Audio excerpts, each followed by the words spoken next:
দুদু মাসি, দুদু বাবা ওনাকেই দিয়েছেন এক একটা এরকম বড় বড়, ওনাকেই দিয়েছেন এক একটা এরকম বড় বড়। হ্যালো গাইস, তোমাদের সকলকে স্বাগত জানাচ্ছি সঞ্জয় ষাটের নতুন একটা ভিডিওতে। নতুন দিনে নতুন রূপে আবার চলে এসেছি। আশা করছি তোমরা সকলে ভালো আছো, সুস্থ আছো, তোমাদের পরিবারও খুব ভালো আছে, সুস্থ আছে। আর হ্যাঁ, ভগবানের কাছে প্রার্থনাও করি যেন তোমরা তোমাদের পরিবারের সকলে খুব ভালো থাকো, সুস্থ থাকো। তো যখন চলে যাচ্ছ ঝড়ং বড়ং করে দেখবে, দেখার পরে লাইক কমেন্টের বন্যা বইয়ে দেবে। যারা এখনো চ্যানেলটিকে সাবস্ক্রাইব করে দিন তারা পটাং পটাং করে সাবস্ক্রাইব করে দেবে। করে দেওয়ার পরে পাশে বেল আইকনটা রয়েছে, ওটাকে টিপে অল নোটিফিকেশন অন করতে ভুলবে না, ঠিক আছে? তো ভিডিওতে চলে আসি, বেশি ভাঁট বকবো না। আসার ইচ্ছে ছিল না ভিডিও করতে, কিন্তু আসতে বাধ্য হলাম, কারণ কিছু দোগলা মানুষদের দোগলামি তোমাদের সামনে তুলে ধরবো বলে চলে এসেছি। তো তোমরা জানো আজকে আমার জন্মদিন। তোমরা দুপুরবেলা যখন লাইভ করছিলাম তোমরা অনেকেই উইশ করেছো, ঠিক আছে? খুব ভালো লেগেছে। আমি মানে কি বলবো, উৎফুল্লিত, আনন্দিত, গর্বিত যে তোমাদের কাছ থেকে এত ভালোবাসা পাচ্ছি। প্রত্যেকটা দিদি, প্রত্যেকটা বোনের কাছ থেকে, মা, মাসি, পিসি, যারা যারা রয়েছেন তাদের সকলের কাছ থেকে এত ভালোবাসা পাচ্ছি। তো সেই ভালোবাসা দেখে অনেকের গাত্রদহন হয়, জানেনই আপনারা। সেই ভালোবাসা যে আমি পাই সেটা আবার দেখতেও অনেকে চলে আসে, অথচ তারা আবার ভিডিওর মধ্যে বলে যে একে দেখি না, তাকে দেখি না, এরকম করে করে বড় বড় কথাবার্তা বলে। আবার এত বড় বড় চুল হয়ে গেছে এরা, যে এদেরকে কেউ যদি আবার কোনো জায়গায় মেনশন করে, মানে ভিডিও করলেন সেখানে যদি কেউ ট্যাগ করেন, তারা আবার বলেন যে আমাকে কেউ ট্যাগ করবে না, ঠিক আছে? বিরাট বড় চুল।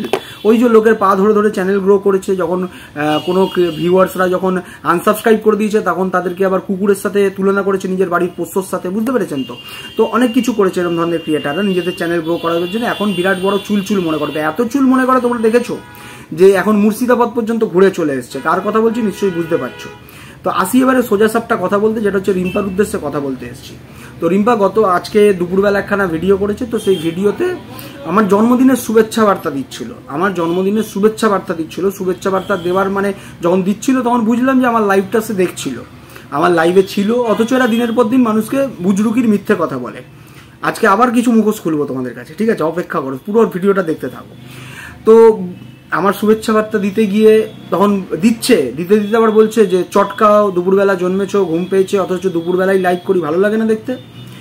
তোমার মতো তো আর মাঝরাতে গিয়ে ইনস্টাতে লাইভ করে কাউকে ডেকে আনার চেষ্টা করি না, তাই না? তোমার মতো তো কাউকে ইনস্টাগ্রামে কিছু বুঝতেই পারছো নিশ্চয়ই, অনেক কিছু বলে, অনেক কিছু শো করে সেখান থেকে তো ডাকতে যাচ্ছি না। দুপুরবেলা আমার ইচ্ছা, আমি লাইভ করছি, আমার ভালোবাসার মানুষরা দেখছে, তোমরা দেখো, অথচ আবার মিথ্যাচারিতা করো যে দেখি না, এই করি না, সেই করি না, তাই না? তো এবারে আসি আরো কিছু কথাতে। পিন্ডি চটকানোর কথা বলছো, পিন্ডি তো কম তোমরাও চটকাও না। আমি যারা পিন্ডি চটকায় তাদেরকে নিয়ে পিন্ডি চটকাই। কি বললাম? Point to be noted. যারা ব্লগারদের, যারা অন্যের পরিবারকে নিয়ে যারা পিন্ডি চটকায় তাদেরকে নিয়ে আমি পিন্ডি চটকাই। আর এটাই তোমাদের গাত্রদহন, নিতে পারো না, তাই না? নিতে পারো না তো নেওয়া শেখো, এত জ্বললে হবে? এখন ভক্ত হয়ে গেছো তো দেখছি ভগবানের, এমন চাপ খেয়েছো, দৌড়াতে হয়েছে, এখন ভগবানের চাপ খেয়ে এখন ভক্তে পরিণত হচ্ছে, তাই না? এখন কত কি রূপ পরিবর্তন করবে, কত কি কমেডি করবে। আগে এরম দেখাতে এখন আবার অন্য কিছু দেখাচ্ছ, ভক্তে রূপান্তরিত হচ্ছ, সব এখন সততার প্রতীক হবার চেষ্টা করছো, তাই না? তাও বুজরুকি মারছো, মানুষকে মিথ্যেচারিতা করছো তোমরা।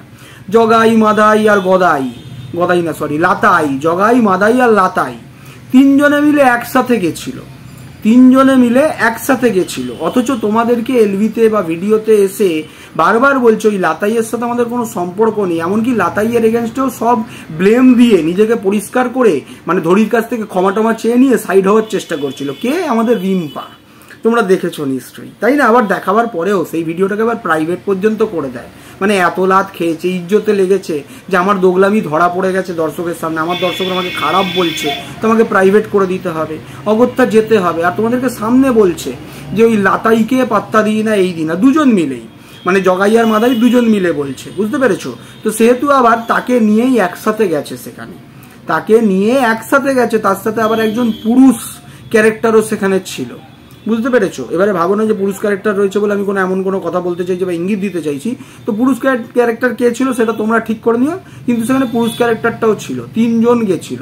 এদিকে পাবলিকলি বলছে ওই খিস্তিবাজকে আমরা কোনো পাত্তা দিই না, অথচ তোমরা দেখেছো যে ফোনের মধ্যে খিস্তি দিয়েছে তখন একজন দাঁড়িয়ে মানে ভিডিওর মধ্যে বলে গেছে গলা জোর করে যে ওর সাথে কোনো রকম কোনো সম্পর্ক রাখবো না, কিন্তু তার ভিডিও কমিউনিটি পোস্টে দিচ্ছে, তাকে আবার বাহবা দিচ্ছে। কি খিস্তি করছো, অসাধারণ, দারুণ ভিডিও করছো, তো বলে এরকম করে ইনফ্লুয়েন্স করে গেছে। তোমাদের বললাম তো এটা দোগলা এরা এক একখানা দোগলামি করে যায় দিনের পর দিন। এবারে আসি পিন্ডি চটকানি নিয়ে কথা। হ্যাঁ রিম্পা, আমি বললাম না আমার একটা পয়েন্ট রয়েছে যে যারা পিন্ডি চটকায় তাদের আমি পিন্ডি চটকাই, ছাড়ি না, আর এটাই তোমাদের গাত্রদহন। তুমি তোমার পিন্ডি, মানে তুমি তোমার পিন্ডি না, সরি, তুমি অন্যের পিন্ডি চটকানোর জন্যে, অন্যের পরিবারকে নিয়ে পিন্ডি চটকানোর জন্যে অনেক কিছু তুমি করেছো না, অনেক কিছু করেছো। তুমি পিন্ডি চটকানোর জন্যে, তোমার যাতে সময়টা পাও তুমি পিন্ডি চটকানো, সেই জন্যে অসুস্থ শ্বশুরকে পর্যন্ত রেশনের দোকানে পাঠিয়ে দিতে, যে রেশনের চালটা কিনে তুলে আনবে, সেই চালটা তুমি তোমার বাপের বাড়িতে পাঠাবে। এত তোমার পিন্ডি চটকানোর শখ ছিল, তাই না? তাই না? একটা অসুস্থ ব্যক্তি শ্বশুর করে তার মৃত্যু কামনা, মানে মৃত্যু কামনা বলছি, মৃত্যুর ভিডিও নিয়ে পর্যন্ত মনিটাইজ করে মানে টাকা কামিয়েছো, তার মৃত্যু নিয়ে পর্যন্ত মনিটাইজ করে টাকা কামিয়েছো। পিন্ডি চটকানোর এত ইচ্ছা তোমাদের, তাই না? তাই না? এত পিন্ডি চটকানোর ইচ্ছে, অথচ সেই অসুস্থ মানুষটার বা ওই বয়স্ক শ্বশুরটার খাবার পর্যন্ত দুবেলা তাকে দিতে না, তাই না? তাই না? এখন অনেক কিছু বেরাবে, আবার গাত্রদহন হবে, আমার কিছু করার নেই। আমি বললাম না, তুমি যখন পা তুলবে তো আমি তো পুরো একেবারে উঠে যাবো, তুমি যখন পা তুলবে এখন পুরো উঠে যাবো আমি, তাই না?